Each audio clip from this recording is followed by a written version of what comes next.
오늘의 첫 번째 주제입니다. 자, 건설주입니다. 그리고 GS건설은 저희 맞수 한판에서 꾸준히 최고로 관심 가져보시라고 탑픽으로 제시해드린 바 있는데요. 52주째 신고가를 이어나가고 있습니다. 이 지위를 언제까지 누릴 수 있을지 오늘 맞수 한판에 두 분과 함께 해답을 찾아보시죠. 글로원 파트너스의 이성웅 이사, 알파프로 투자전략팀의 정태근 팀장 나오셨습니다. 어서 오십시오. 네, 반갑습니다. 네, 안녕하세요. 반갑습니다. 자, 월요일 아침 활기차게 열겠습니다. 두 분께 여쭤봤습니다. 건설주가 랠리를 나타내고 있는데 지금은 어떻겠습니까? 투자 의견은 정태근 팀장께서는 조정시 매수, 두 분 모두 똑같은 의견을 주셨네요. 자, 먼저 정태근 팀장님 오랜만에 나오셨으니까 질문을 먼저 드리겠습니다. GS건설을 탑픽으로 꼽아주신 지 꽤 됐죠. 네. 그 기대를 한 몸에 받고 있습니다. 일단은 먼저 조정시 매수 의견을 드린 이유를 좀 먼저 말씀드려야 될 것 같은데 네. 간단합니다. 우리가 어쨌든 트레이딩 관점에서 보게 되면 타이밍이지 않습니까? 근데 지금 관점에서 굳이 추경 매수를 할 필요가 있을까라는 생각이 들어서 그런 뜻이군요. 일단은 뭐 조정시 매수 관점이라고 말씀드렸고요. 그리고 어쨌든 그 건설주 같은 경우는 잘 아시다시피 재작년 그리고 작년 초반까지 이 대선 후보들이 좀 각축이 되게 되면서 아시겠지만은 부동산 정책에 대한 기대감 그로 인해서 건설주가 상승이 있었는데 그게 좀 쉬어가다가 다시 이제 잘 아시겠지만은 당선인이 확정이 되게 되면서 다시 부동산 정책에 대한 기대감들이 전반적으로 반영이 된다라 좀 보시면 될 것 같습니다. 그리고 이 GS건설 같은 경우에는 뭐 다른 거 필요 없고요. 그 예전에 한번 제가 앵커님한테 물어봤는데 그 브랜드 이미지 그러니까 어느 브랜드를 좋아하냐고 지금 물어봤지 않습니까? 근데 대부분 다 자이예요. 한 10명 물어보면 한 9명 정도 자이 얘기하고 그 이후에 뭐 현대건설 쪽 얘기하고 뭐 푸르지오 이런 얘기를 하고 있는데 그러니까 브랜드 선호도가 상당히 높기 때문에 그리고 뭐 재개발 재건축 들어가게 되면은 이 브랜드 이미지를 생각을 안 할 수가 없습니다. 그렇기 때문에 이 그 GS건설이 탑픽이 될 수밖에 없다라 봐야 될 것 같고요. 그리고 이제 앞으로 그 지난 정권과는 좀 틀리게 이제는 뭐 신도시 이쪽이 아니라 이제 재건축 재개발 이쪽으로 갈 겁니다. 그러면은 이 재정비 사업 쪽으로 매출이 한 50% 되는 회사가 현대건설과 GS건설이거든요. 그렇기 때문에 아마 이번 그 정권의 어떤 재건축 재개발의 어떤 탑픽 중, 그러니까 탑2는 일단 현대건설, GS건설을 보는 게 맞을 것 같고요. 그리고 그 중에서도 브랜드 이미지, 이 여성분들 그리고 주부님들의 어떤 브랜드 이미지가 상당히 높은 GS건설을 탑픽으로 제시할 수밖에 없을 것 같습니다. 네, 좋습니다. 자, 저희 이성웅 이사께도 여쭤보도록 하겠습니다. 그렇다면 조정시에 매수할 만한 건설주의 탑픽은 뭡니까? 저희 정태근 팀장께서 여전히 GS건설 탑픽으로 꼽아주고 계시고 이성웅 이사께서는 GS건설과 자이SND 꼽아주셨습니다. 뭐 역시 모두 다 GS건설의 테두리 안에 있는 종목이네요. 네. 예. 네, 아무래도 건설업종 같은 경우는 정부 정책단에서 확실한 변화가 맞습니다. 있는 상황이다 보니까 예. 주목적으로 접근해야 된다고 말씀을 드렸고요. 조정시 매수 관점 자체는 아무래도 그 불확실성이 제거되면서 주가가 선행해서 반등한 측면이 있어요. 저희가 건설주 같은 경우는 뭐 바라보기 좋은 지표, 투자자분들께서 접근하기 쉬운 지표 자체가 PBR 지표인데요. 아무래도 그 대선 이전에는 한 0.6배 정도의 거래가 되다가 GS건설 기준 한 0.9배 수준까지 올라온 수준이거든요. 그렇다 보니까 현재 측면에서 단기에 빠르게 주가가 상승이 나타났기 때문에 조정시 매수 의견을 드렸고 추가적으로 자이SND 같은 경우는 그 임기 내에 정부 같은 경우가 이번 정책으로 250만 호 정도 수준의 그 주택 공급을 하겠다 밝혔는데 여기에서 민간 비중 자체가 200만 호거든요. 그렇다 네. 보니까 집중적으로 이제 브랜드 네임을 가지고 있는 그런 기업들의 주가가 강할 가능성이 높고 추가적으로 그 자이SND 같은 경우는 아까 말씀드린 PBR 지표로 한 1.2배 정도까지 상승을 해 있는데 일단은 선행적으로 프리미엄을 받고 있는 구간에서 추가적으로 건설과 관련된 투자 사업도 영위를 하고 있거든요. 그렇다 보니까 이 투자 사업의 프리미엄을 제거를 한다면 한 0.7배에서 8배 수준 주가거든요. 네. 그렇다 보니까 뭐 추가적인 상승 여력이 남아 있는 구간으로 보입니다. 네, 추가적인 상승 여력이 남아있는 구간이다. 자, 그렇다면 건설주도 상당히 그 카테고리가 많지 않습니까? 그래서 그 안에서도 또 어떤 건설주에 주목을 할지, 뭐 예를 들면 인테리어 관련주, 뭐 그 안에 가구를 넣는 가구 주식 네네. 등등등 있지 않습니까? 좀 더 압축을 해주실 수 있겠습니까? 일단은 뭐 건설주는 뭐 당연히 좀 전에 말씀을 드렸고, 그리고 음. 지금 잘 아시다시피 이미 현대건설이란지 GS건설이 많이 움직인 상황입니다. 그리고 그렇죠. 이런 부분도 좀 시간차를 두고 접근하기 위해서는 방금 말씀하셨듯이 네. 뭐 리모델링이나 인테리어 관련된 종목들을 봐야 되는데, 요즘은 그 고급 내장재가 들어갑니다. 지금 그 집을 지을 때 분양가에 이 건축비 안에 대부분을 차지를 하는 게 잘 아시다시피 땅값입니다. 땅값이 많이 오르다 보니까 분양가 많이 올라간 상황인데, 이전 그 집값이 오르기 전 같은 경우에 그 만약에 분양가가 5억이라 치게 되면 인테리어 들어가는 비용이 5천만 원 정도가 됩니다. 그게 상당히 10%의 비중이 좀 크거든요. 근데 이제 집값이 한 10억 정도 되다 보니까 10억에 이제 잘 아시다시피 들어가는 내장재 비용들이, 인테리어 비용들이 5천만 원 정도가 되는데, 이 어찌 보면은 그 분양가 대비 이 인테리어 비용이 상대적으로 싸 보이는 효과가 발생이 됩니다. 그러다 보니까 고급 내장재가 많이 들어가요. 그러다 보니까 저는 그 인테리어 같은 경우에 좀 탑픽으로 좀 제시를 하고 싶은 부분이 LX 하우시스, 공업 창호지를 가지고 GS 건설 쪽으로 납품을 좀 잘 잡은 것 같아요. 그래서 이 재건축 시장 쪽에서 GS 건설하고 LX 하우시스가 들어가는 물량이 상당히 좀 많습니다. 그러면은 잘 아시다시피 서울시에서 층고 제한 폐지를 했지 않습니까? 그렇게 된다면은 서울시 한강변에 있는 뭐 대표적인 게 압구정이 될 수 있겠죠. 이 압구정 같은 재개발이란지, 그리고 재건축이란지 한남동에 어떤 재개발 들어가게 된다라면은 결국에는 GS 건설하고 그리고 LX 하우시스를 짝꿍으로 봐야 되지 않을까라고 생각을 하고 있습니다. 그리고 조금 작은 가구 회사를 보게 되면 NX를 좀 봐야 되는데, NX 같은 경우는 이전부터도 많이 얘기가 많이 나왔었고 테마로도 많이 형성이 됐었는데, 잘 아시다시피 NX 같은 경우는 건설사 쪽으로 직납품하는 물량이 전체 매출의 한 60%가 넘는 상황입니다. 그렇기 때문에 요새는 잘 아시겠지만 집을 지을 때 뭐 그 베란다 확장이라든지 그리고 내부에 들어가는 어떤 인테리어들이 이 패키지로 건설된 경우가 상당히 좀 많기 때문에, 그런 관점에서 보게 된다라면은 요새는 또 고급 내장재를 선호한다는 부분들을 보게 되면 LX 하우시스 그리고 건설사 직납품 비중이 높은 NX 이런 기업들을 같이 보시면 좋지 않을까 좀 생각이 들고, 저는 개인적으로 NX 오늘 뭐 상승 눌림목 나오고 있는데 NX 같은 경우에는 뭐 오늘 같은 날이 매수 자리가 되지 않을까라는 말씀도 좀 추가적으로 드리고 싶네요. 리모델링 관련 주식에 네네. 이제 관심을 가질 때다라는 말씀을 해주셨는데요. 이성웅 이사께도 여쭤보겠습니다. 건설주 너무 많은 기대감을 받고 있어서 네.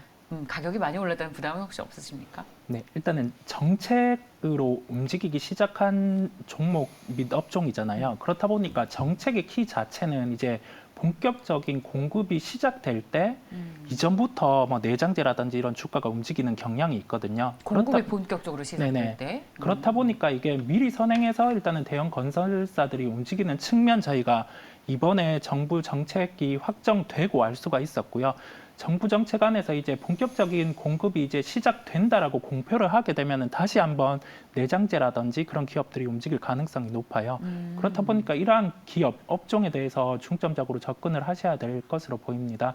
세부적으로 업종이나 종목을 살펴보면은 실적 측면에서 선행해서 움직인 한샘이라든지 삼목의 스폼 같은 경우는 관심을 지속적으로 가져야 할 것으로 보이고요. 한샘 같은 경우는 뭐 수급적인 이슈도 있고 추가적으로 기업 내부에 이제 뭐 공개 매수라든지 이러한 요인도 충분히 있기 때문에 이벤트적 측면도 존재를 한다는 점에서 하나의 프리미엄 요인이 될 수 있을 것으로 보이고, 삼목의 스폰 같은 경우는 4분기 실적이 아주 긍정적이었습니다. 네. 그렇다 보니까 이 부분에서 최근에 알루미늄 가격 상승도 있는 상황이고, 추가적으로 공급적인 요소에서 발생한 그런 실적 자체가 4분기에 좋았고, 추가적으로 이제 수요적인 요소까지 정부 정책에서 뒷받침된다라고 하면은 실적의 한 단계 더 레벨업의 가능성이 매우 높기 때문에 지속적인 추적이 필요하다고 강조드리겠습니다. 자, 그래서 지금 말씀하신 기업들의 주가를 다 하나하나 돌려봤거든요. 네네. 삼목의 스폼은 최고가입니다. 네, 그렇습니다. 예, 예. 올해 이제 3월 달 들어서 야, 이거 뭐 주가가 거의 70% 정도 상승했는데요. 네네. 괜찮습니까? 여기에 대해서 제가 현재 괜찮다고 말씀드리는 이유 안에서 살펴보면 지금 진입해도 괜찮다? 네, 현재 주가에서는 공격적인 접근은 아니지만은 네. 저희가 실적 시즌에 도래했을 때 1분기 실적 시즌이 다시금 도래를 할 거잖아요. 그런 기간에서 실적에 대해서 긍정적인 요인이 있을 수 있는 거거든요. 그렇다 보니까 실적 시즌에 도래했을 때 관심을 가지면 될 것으로 보입니다. 네. 두 분의 말씀대로라면 이 정부 정책 기대감이 있는 건설주 중에서 내장재 관련 주식의 길목을 지키는 전략이 지금으로서는 수익률 차원에서 좀 좋지 않을까. 정리해봐도 되겠습니까? 네. 네, 괜찮겠습니까? 네, 좋습니다. 저희 건설주 워낙 많이 했고요. 대형 건설주 진작에 여러분들께 소개를 해드렸고 이제는 내장재의 길목을 지켜보자라는 의견으로 오늘 정리해보겠습니다. 말씀 한판 다음 주제로 넘어가시죠. 자, 오늘 오랜만에 또 산업주, 이 굴뚝주들이 좋습니다. 앞서 봤던 정부 정책 수혜 기대감으로 건설주들에 이어서 오늘은 또 어떤 굴뚝주들을 볼까요? 자, 철강주들도 오늘 주식시장에서 장 출발 이후 슬슬 올라가고 있고 그래요. 대표적인 굴뚝주 중에 하나가 또 조선주인데 이건 러시아와 우크라이나의 또 반사 이익도 누리고 있죠. 굴뚝주 가운데에서 두 분은 어떤 섹터에 주목하고 계시는지 여쭤봤습니다. 정태근 팀장께서는 철강주, 이성웅 이사께서는 조선주를 꼽아 주셨네요. 자, 철강주가 수혜를 누릴 것이라고 보는 이유는 어땠습니까?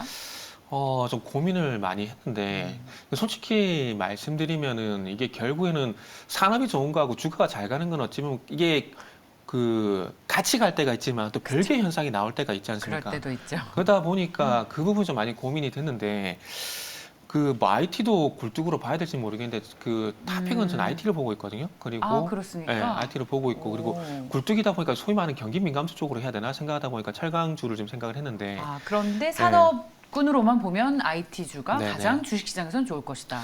왜냐하면 결국 IT가 가야 저는 시장이 간다라고 생각을 하고 있거든요. 물론 뭐 네. 철강화학 이쪽이 가도 시장이 가겠지만 좀 더 시장이 탄력적으로 확실하게 가려면은 저는 IT하고 자동차가 가야 된다고 생각하고 있거든요. 그러다 보니까 IT를 좀 대장으로 보고 있는데 가야 된다는 네. 당위성과 오를 것 같다는 전망은 좀 다르지 않습니까? 그렇죠. 네. 이게 어찌 보면은 네. 전문가들의 시각 차이라 좀 볼 수가 있는데 네.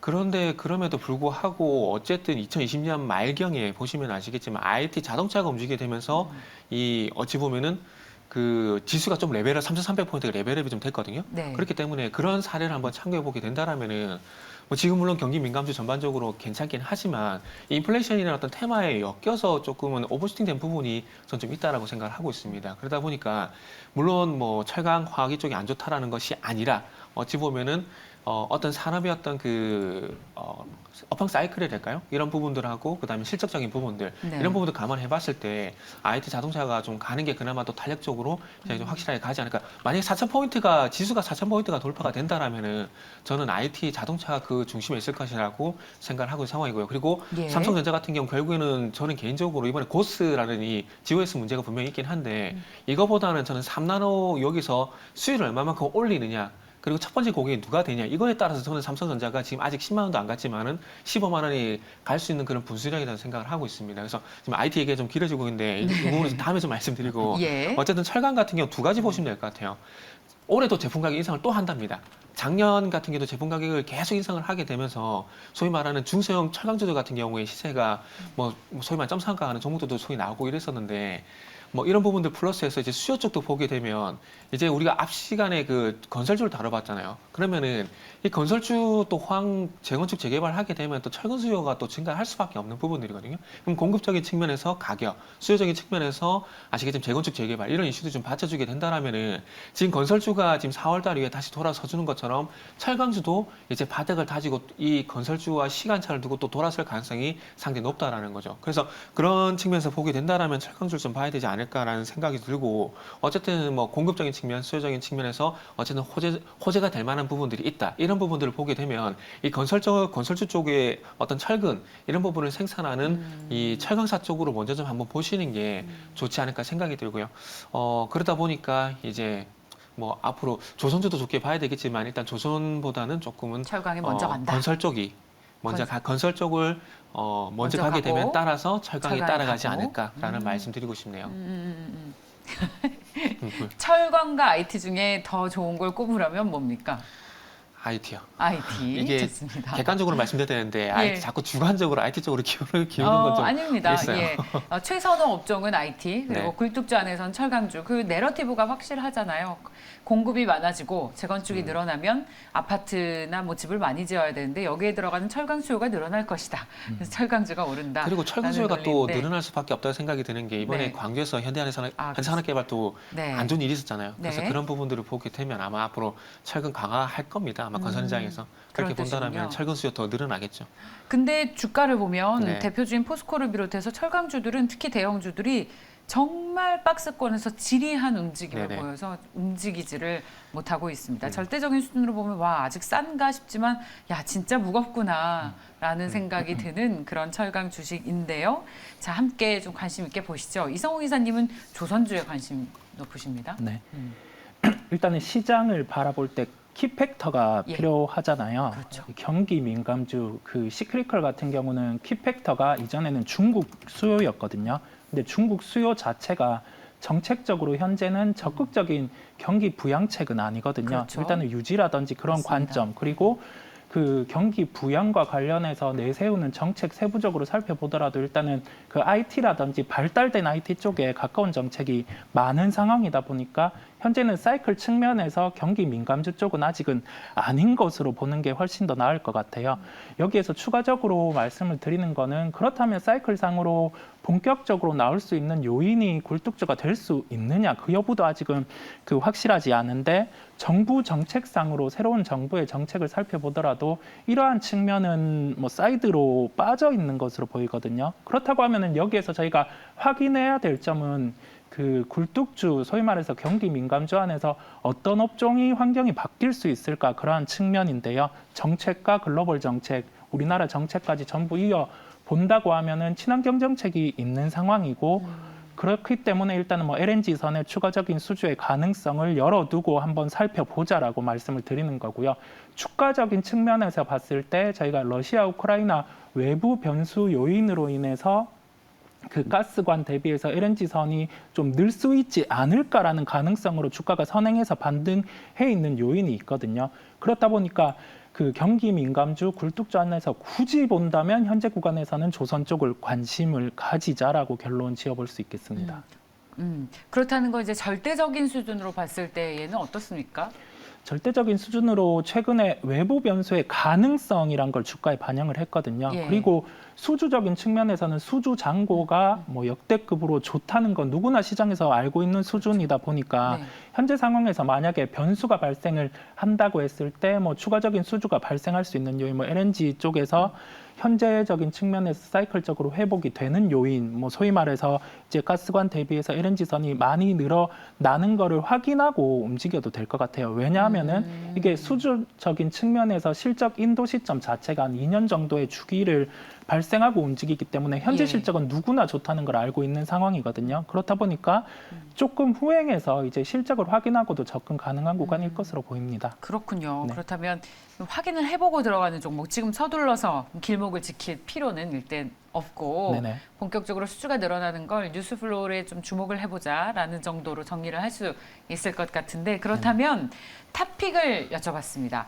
저희 정태근 팀장께서는 철강주 가운데에서도 동국제강, 이성웅 이사께서는 조선주 안에서 현대중공업과 한국카본을 소개를 해주셨습니다. 자, 동국제강은 어떤 매력이 있습니까? 그 서두에 조금 말씀드렸는데 그 건설 쪽 말씀드렸지 않습니까? 네. 건설 쪽 어떤 철근 수요 이쪽을 볼 수밖에 없는데 그쪽이 어떤 그 관련 봉용강류, 그러니까 철근 제품을 생산하고 있는 동국제강을 포스코보다는 좀 먼저 봐야 되지 않을까, 주가 반응이 좀 더 빨리 나올 것 같다라고 좀 생각을 했습니다. 그러다 보니까 포스코보다는 아무래도 후판 이쪽에 좀 집중이 돼 있는 포스코보다는 아무래도 이 철근 제품에 어떤 매출 비중이 큰 동국제강 쪽으로 일단 보면 좋지 않을까 생각이 들고요. 동국제강보다 좀 더 작은 뭐 소형 철강사를 보게 되면 하이스틸, 뭐 이런 종목도 한번 추가적으로 보시면 좋지 않을까 생각하고 있습니다. 그래서 저는 철강주 탑픽은 동국제강 제시하도록 하겠습니다. 아, 근데 지금 주가를 보니까 네. 차트를 보니까 동국제강이랑 포스코랑 네. 정말 친구예요. 아, 비슷합니다. 네. 그렇죠. 일단 아무래도 예. 포스코에 대한 영향력이 큰 부분이 있거든요. 예. 그리고 지금 철강 같은 경우에는 특히나 그 포스코나 동국제강 같은 종목들은 일단 건설주랑 같이 보라고 좀 말씀드린 이유가 뭐냐면, 자, 그 물론 영향을 줬던 이슈는 틀립니다. 이슈는 틀린데 그 차트적인 부분을 보게 되면 동국제강 기준으로 보게 되면 동국제강이 지금 3월달 기준으로 5월달 기준으로 일단은 고점 찾게 되면서 그게 조정이 나왔거든요. 근데 건설주 같은 경우 6월달, 7월달까지 상승이 나왔다가 지금 조정이 나왔었는데 아이러니컬하게도 움직이는 건 철강이 아니고 건설이 지금 먼저 움직이고 있습니다. 그러면은 지금 전반적으로 차트의 어떤 유사성이라든지 이런 부분을 보게 되면 동국제약 같은 경우는 지금 바닥을 현재 다지고 있는 상황이고 네. 지금 건축 좀 전에 말씀드린 LX 하우시스라든지 동국제약 같은 경우는 어찌 보면은 그 현대건설이라든지 GS건설의 한 2주 전 모습이라고 생각하면 좋지 않을까라고 생각을 하고 있습니다. 그래서 다시 말씀드리면 시간차를 두고 따라갈 업종을 말씀드리고 있는 업종과 종목을 말씀드린 거기 때문에 동국제강이라든지 LX 하우시스와 건설주 어떤 위치는 조금 틀릴 수 있다라는 점, 그리고 건설주를 따라갈 가능성이 상당히 높다라는 점, 뭐 이런 부분들을 좀 추가적으로 말씀드리도록 하겠습니다. 네, 자 그렇다면 저희 이성웅 이사께서 가지고 나오신 현대중공업과 한국화분의 투자 의견 들어보겠습니다. 네. 일단 오늘 제가 건설 업종을 얘기할 때도 그렇고 네. 그다음에 조선 업종을 얘기할 때도 톤이 좀 상당히 낮춰져 있는 상황이잖아요. 맞아요. 아주 적극적으로 예. 좋다고 하진 않으세요. 그리고 좀 현대중공업, 한국화분 같은 경우도 시장 참여자분들이 교과서적으로 알고 있는 종목이다 보니까 네. 여기에서 알 수 있듯이 예. 크게 베타를 안 키우고 지금 접근을 하고 있거든요. 예. 거기에 대한 근거 자체는 최근에 업종의 주가가 상승을 한 상황이고요. 이렇게 상승을 한 상황에서는 또 다른 이벤트가 발생을 했을 때 또는 주가가 어떤 요인으로 조정이 나왔을 때 접근이 가능하다는 점 한 번 더 강조를 드리겠고요. 여기에서 현대중공업은 LNG선 수주가 늘었을 때 중점적으로 실적이 늘 수 있는 종목이고 조선업종이 움직이기 이전에 베타, 즉 변동성이 큰 종목으로 본행제와 같은 한국화본 이러한 종목들이 있기 때문에 네. 이 두 종목을 기억을 해놓고 선제적으로 현재 공격적인 접근보다는 한 번의 조정 또는 추가적인 LNG선의 실적이 확인되었을 때 또는 러시아 우크라이나 이슈가 다시금 더 커진다고 그러게요. 했을 때 그런 이벤트 측면에서 접근 가능하다고 결론을 짓도록 하겠습니다. 뭐 사실 그 지정학적 리스크가 어떻게 흘러갈지 우리가 그 전망하는 것은 불가능입니다만 이렇게 전쟁 이슈가 장기화될수록 시장과 시장 참여자들은 내성이 생기기 때문에 네, 뭐 전같이 아주 예민한 영향을 미칠 수 있을지에 대해서는 그쵸 이사님께서도 그리고 저희 모두 좀 의문을 가지고 있습니다. 자 조선주는 그럼 돌다리 두드려 보면서 투자 의견 가져가겠습니다. 다음 이슈 보시죠. 자, 저희 오늘 맞수 한판의 세 번째 주제는 오랜만에 바이오주 보겠습니다. 셀트리온 그룹주입니다. 얽힌 실타래가 풀렸을까요? 분식회계 의혹으로 인한 주식 거래가 정지될 거라는 부담이 떨쳐냈습니다. 증권사에서는 계속해서 매수 투자 의견을 내놓고 있습니다. 그런데 목표가를 하향 조정해서 그게 좀 불안한데요. 두 분께 셀트리온 그룹주들에 대한 투자 의견을 여쭤봤습니다. 정태근 팀장께서는 투자 의견을 주지 않으셨습니다. 이성웅 이사께서는 제한적인 매수 의견을 주셨는데 보류, 자 어떻게 받아들여야 되겠습니까? 어찌 보면은 이성우 기사님이 정확하게 말씀 주신 건데 제한적 매수 저게 저 말이 맞는 것 같아요. 저 생각해 보니까 보류라 말씀드렸는데 바꾸시겠습니까? 네 바꾸겠습니다. 네, 제한적 매수로. 네, 제한적 네. 매수. 왜 제한적 매수에 동의를 하냐고 말씀드리면은 일단 저는 그 셀트리온이 그 주가 제자리를 좀 찾아가고 있다고 생각을 하고 있습니다. 무슨 얘기냐면은 그 분식회계 이슈 나왔던 날이 1월 14일이거든요. 1월 14일에 분식회계 이슈에 대한 얘기가 나오게 되면서 20만 원짜리 어떤 횡보에서 주가가 좀 다운되는 그런 현상이 나타났습니다. 그렇기 때문에 지금은 어쨌든 20만 원 구간 사이였던 분식회계 이슈로 인해서 주가가 하락했기 때문에 이 이슈가 오늘 또 해소가 됐지 않습니까? 그렇기 때문에 이 분식회계 이슈가 해소가 되게 되면서 이제 분식회계 이슈가 있었던 이전 주가로 현재 회귀하고 있다고 보시면 될 것 같습니다. 20만 원까지 반등은 나오겠지만 그 이상은 좀 힘들지 않을까라고 생각을 좀 하고 있습니다. 그러다 보니까 처에 보류 의견을 드렸는데 제한적 매수가 좀 맞다라는 말씀을 드리는 게 좀 좋을 것 같습니다. 그래서 일단 그리고 그 이후에는 또 왜 주가가 못 갈 것 같냐라고 생각을 하냐면 일단은 이제 바이오 같은 경우는 시장의 어떤 중심, 그러니까 주도주에서 이제는 이탈했다고 좀 보는 게 맞지 않을까라고 생각을 좀 하고 있거든요. 무슨 얘기냐면은 그 잘 아시다시피 우리가 2020년 3월 달에 코로나가 발생되게 되면서 소위 말하는 BBIG 이래가지고 이 네 개 섹터를 묶어서 이 시장의 주도주로 좀 얘기를 많이 했었는데 이게 결국에는 그 대면에서 비대면으로 넘어가게 되면서 그리고 코로나 치료제, 백신, 뭐 그리고 진단키트 이런 이슈 때문에 강세를 보였었는데 이제는 잘 아시다시피 뭐 이제 리오프닝에 대한 얘기가 나오고 있는 상황이고 위드 코로나에 대한 얘기가 나오고 있는 상황이기 때문에 어떤 시장의 어떤 이슈의 어떤 신선도 측면에서 봤을 때는 이제는 많이 소진이 됐다라고 생각을 하고 있습니다. 그렇기 때문에 이제는 앞으로 이 각 개별 회사들 임상 소식이라든지 신약 개발 소식이라든지 이런 부분들로 인해서 다시 뭐 바이오 업종의 어떤 훈기가 돌지 않는 이상 이전에 코로나라는 이 테마에서 벗어나지 못하는 이상 저는 바이오는 당분간 좀 재미없지 않을까라는 생각을 좀 하고 있는 상황입니다. 그렇기 때문에 바이오 섹터 같은 경우에는 그렇게 좋게 보지는 않고 있는 상황이고요. 이제는 2020년 3월 달에 대면에서 비대면으로 넘어갔다라면 이제는 비대면에서 이제는 대면으로 넘어간 시점이라 봐야 될 것 같습니다. 그게 대표적인 예가 리오프닝 관련 종목들이 최근에 좀 강하게 움직여주고 있다는 부분들, 이게 저는 적절한 예라고 생각을 좀 하고 그 반증이라고 좀 생각을 하고 있습니다. 그렇기 때문에 뭐 개별적인 종목들의 이슈를 무시한 건 아닙니다. 바이오 전체적으로 봤을 때는 어쨌든 이 코로나 이슈가 이제 선반영이 됐고, 이 코로나 이슈를 대체할 만한 어떤 신약 개발이나 임상 이슈가 이제 또 시간이 필요하기 때문에 당분간 바이오 섹터는 조금 부진할 가능성이 있다, 그런 판단이 있습니다. 그러다 보니까 제한적 매수, 제한적인 접근, 이런 의견을 좀 드려야 될 것 같습니다. 네. 자, 이성우 이사님, 셀트리온 그룹주들은 어떻게 접근하면 수익이 좀 날 수 있을까요? 네, 일단은 제약 바이오를 죄송합니다. 괜찮습니다. 네, 죄송합니다. 제약 바이오를 놓고 봤을 때 저희가 그 선제적으로 시장을 반영하는 업종 및 종목으로 유명하잖아요. 네. 그렇다 보니까 그 바닥에 있을 때도 주가가 뭐 아무 이유 없이 지수가 상승할 때 튀어 오르는 경우도 있기 때문에 일단은 첫 번째 측면에서 아이디어를 뭐 시장이 반등했을 때 접근 가능할 것으로 보이고요.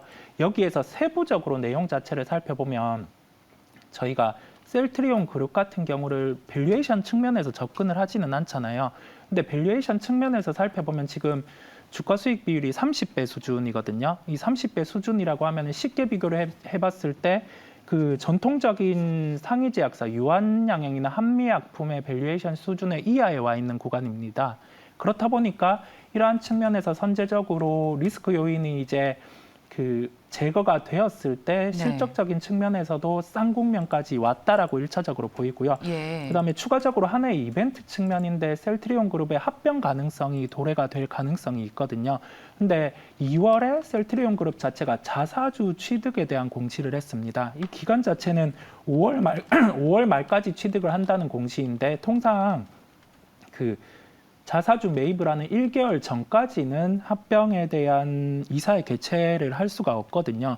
그렇다 보니까 당장은 아니더라도 이 자사주 매입이 마무리되는 국면부터는 그 셀트리온 그룹의 합병의 이슈가 부각될 가능성이 있기 때문에 이러한 요소로 현재 구간에서는 접근이 가능하다고 결론을 짓도록 하겠습니다. 좋습니다. 자, 바이오주들에 대한 투자 의견을 정리해봤습니다. 저희 방송하는 도중에 그 광주 화성 아이팝 그 외벽 붕괴 사고에 대한 중간 감리 결과가 나왔는데요. 이제 인재로 인해서 발생한 사고다라는 결론이 나왔습니다. 국토부에 따르면 그 현대산업개발 아파트 신축공사 붕괴 사고 조사위원회를 통해서 조사 결과를 발표했는데, 자, 이번 사고는 시공감리 등 총체적인 관리 불실로 인해 발생한 인재인 것으로 결론을 내리고 있습니다.